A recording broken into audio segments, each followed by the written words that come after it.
So first of all, I'd like to communicate to you regrets from two people. Hussein Haqqani, who has been poisoned by the food he ate.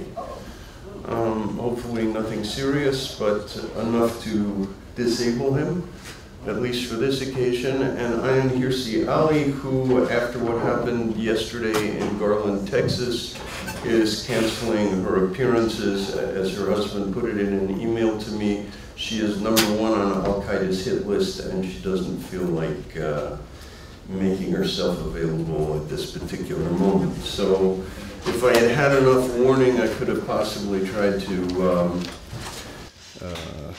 bring her in via Skype or something, but we'll have to do that on another occasion. But I think it's just a reminder of the pall that exists in the attempt to discuss certain issues. So our four remaining panelists are, and I'll just introduce them now and then we'll go forward. I'll introduce them in the order they're going to speak. Mia Bloom, a professor of security studies at the University of Massachusetts Lowell, who has spent probably more time with terrorists than she wishes she had, or maybe not. Her professional interests include ethnic conflict, suicide terrorism, and the roles of women and children in that terrorism. Got her PhD from Columbia. Her most recent article, How ISIS is Using Marriage as a Trap, appeared in the Huffington Post in March. Next is Charles Strozier, who was also one of our regulars in the old days of the Center for Millennial Studies, professor of history, founding director of the Center on Terrorism at John Jay College, City University of New York, and a practicing psychoanalyst in New York. His most recent book is Until the Fires Stop Burning, 9/11 in New York City and the Words and Experiences of Survivors and Witnesses. Charles, I believe your office is not very far from the Twin Towers. Down in the village. Yep. And next is Brenda Brasher, also an old time, well, as you know from her introduction to me yesterday, at the origin of the founding of the Center for Millennial Studies. She is now the chair of the External Relations Subcommittee of the Greater New Orleans Jewish Community Relations Council, a founder of NOLA, and she at NOLA Sisters Chaverot, and she also conducted a variety of social research projects in the USA, Israel, and the Ukraine. Taught at several universities internationally, including, what was it, University of Gloucester? What, University of Aberdeen? University of Aberdeen. One of the experiences that I had with Brenda was every time I got a great idea and I'd talk to her about it, she said, oh, I taught a course on that. And I do remember one incident where Brenda and I went to speak to, what was it, Now? Yes. In Washington. And after we had our conversation with them, we walked out and Brenda said, you need some lessons in how to speak with certain audiences. And then last but not least, Paul Berman, whom I've been an avid reader of for many years, but only met as a result of inviting him to this conference. He is an independent scholar, received fellowships from MacArthur and Guggenheim. His major works include Terror and Liberalism, which was where I first ran into him, Power and Idealists, or The Passion of Joschka Fischer and Its Aftermath, and most recently, The Flight of the Intellectuals. So with no further ado, Mia. Thank you. Richard, thank you for including me. I had the distinct pleasure of making a recommendation to Richard about a week and a half ago, 2 weeks ago, at an excellent conference at the Pardee Center on interdisciplinary approaches to the study of ISIS that Michael Prejel hosted, and had the pleasure of meeting Richard. Suggested he invite someone, and he actually decided to invite me, so that was very nice of him. Sort of like Dick Cheney. Yes. Well, so it was a bit, yeah, I think it was convenient too. It was local. Right. So what I would say is that One of the things Richard asked me to do was sort of comment and look at some of the presentations in their entirety and see them through the lens of someone who's been studying political violence for a quarter century. I had the great pleasure of being the research assistant to Ehud Splinsak on his work, The Ascendance of Israel's Radical Right. So part of what I would say is the biggest challenge to people who study terrorism is for those people who only discovered it post 9/11 is the mistaken perspective that it is only about one particular group or one particular faith. But for those of us who've been doing it, and Jeffrey's nodding along, and Jeffrey I would include in that group, those of us who've been doing it for more than 13 years are well cognizant of the fact that there has been terrorist organizations associated with every religion, including some radical Buddhists who I had the misfortune of spending time with in Sri Lanka, very militants, and as well as the fact that this is not something that has been isolated to one particular region or associated with one particular religious tradition. And to go along with something, sort of in the vein of the conference, there are these apocalyptic traditions that exist in every faith. And in fact, if you view the justification of political violence through the prism of religion, you can pretty much track all religions being, now again, this is not about being equally violent, but at certain points in time historically, they've all been somewhat violent. So what I would say is, the thing that struck me about this morning is this so-called Green-Red Alliance that I'm hearing about for the first time, because apparently from the description, I guess I would be the radical left that has been so negatively discussed, because I actually disagree with killing civilians no matter who they are, whether they're Christian or Jewish or Muslim, and I don't see a difference between groups that advocate the use of violence against civilians. For me, that's what terrorism is. Terrorism doesn't have a particular skin color or a shade.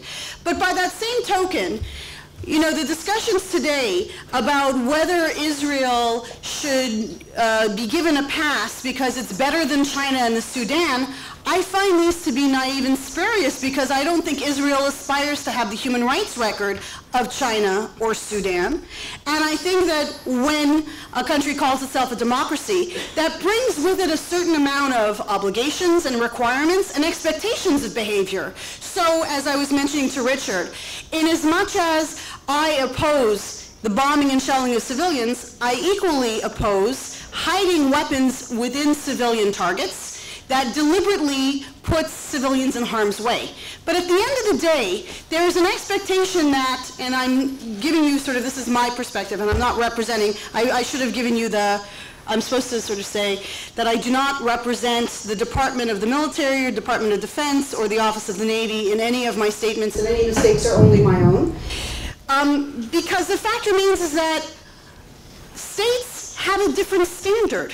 When we're talking about terrorist groups and non-state actors, I don't expect them to have a moral high ground. But I do have certain expectations from countries that are states that receive billions of US dollars. And what I will say to you is, having been working on this for a quarter century, having taught Middle East politics since the 90s, this generation is lost unless there's a cognizance that on the one hand, we don't allow and we don't permit anti-Semitism, but at the same time, we don't justify the use of violence against civilians. It's not okay when Palestinian children are dead. And when there is an image of Palestinian children on the media that this generation is looking at in the same way that my generation looked at South Africa, that's the problem. Do I agree that Israel is South Africa? Absolutely not. I think calling Israel equivalent to South Africa really diminishes the actuality of what apartheid was for Africans in South Africa, as well as people of mixed race. But is it okay what Israel does when thousands of Palestinians are killed during the Gaza war, of which 500 are children?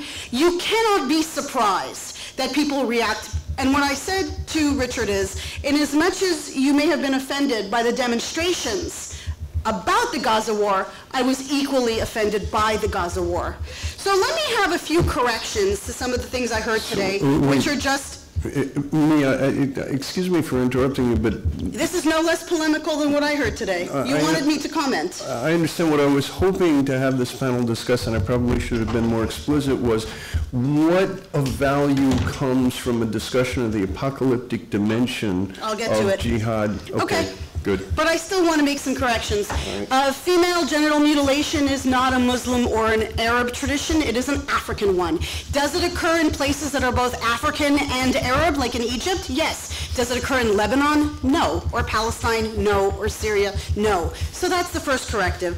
The second thing, it's unacceptable to talk about slavery of Arabs and blacks and mention Boko Haram when everyone is African.